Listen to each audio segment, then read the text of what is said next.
মিষ্টি কুমড়ার মতো একটা ছোট্ট তরমুজ, ভালোই লাল ছিল আর খেতেও ভালোই মিষ্টি ছিল।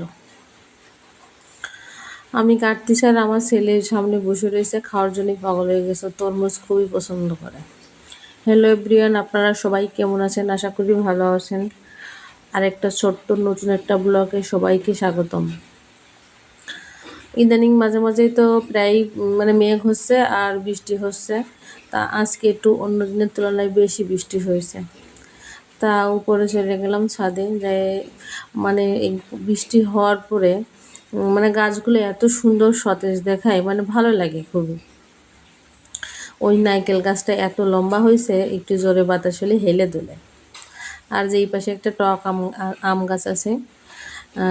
এই আম বেশি এটা কেউ পছন্দ করে না, আচার দেয়, আম তেল দেয়, খায়, পাকে, খাওয়া হয়, কিন্তু অন্য আমের মতো এত পছন্দ কেউ করে না।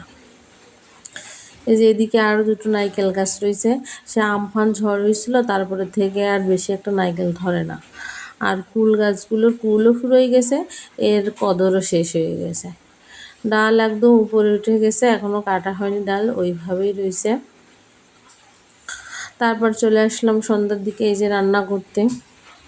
আজকে সারাদিন বেশি রান্নাই করিনি, তার সন্ধ্যার সময় ভাবলাম একটু বিরিয়ানি রান্না করব, চিকেন বিরিয়ানি। আলুগুলো যে সুন্দর করে আগে ভেজে নিচ্ছি, কারণ মাংস আলু ছাড়া তো ভালোই লাগে না, আর বিরিয়ানিতেও আলু না দিলে বেশি একটা ভালো লাগে না, মোট কথা আলু সব জায়গায়।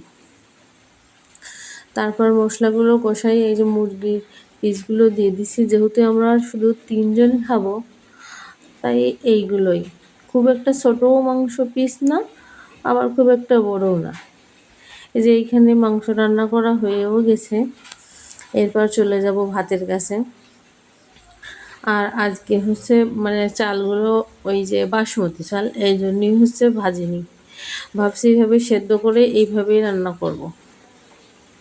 চালের ভিতরে তেল, তারপরে হচ্ছে মশলা, তেজপাতা সব কিছু দিয়ে দিছি, তারপর মাংসগুলো দিয়ে দিছি, এরপর হচ্ছে দিয়ে দিছি বিরিয়ানির মশলা, আর হচ্ছে 2টো ডিম।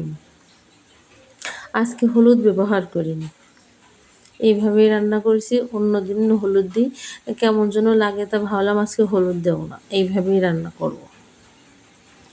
আমার রান্নাও প্রায় শেষের দিকে, আর বেশি সময় লাগবে না, অল্প একটু সময় লাগবে, এরপর ঢেকে দেবো।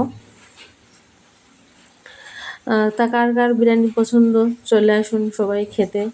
আর সারাদিন যেহেতু খাইনি, প্রচণ্ড খিদে লেগেছে, এখন খাবো। সবগুলোই খেয়ে নিছিলাম সেই দিন, এত পরিমাণে খিদে লাগেছিল। বাই বাই, শুভ সন্ধ্যা।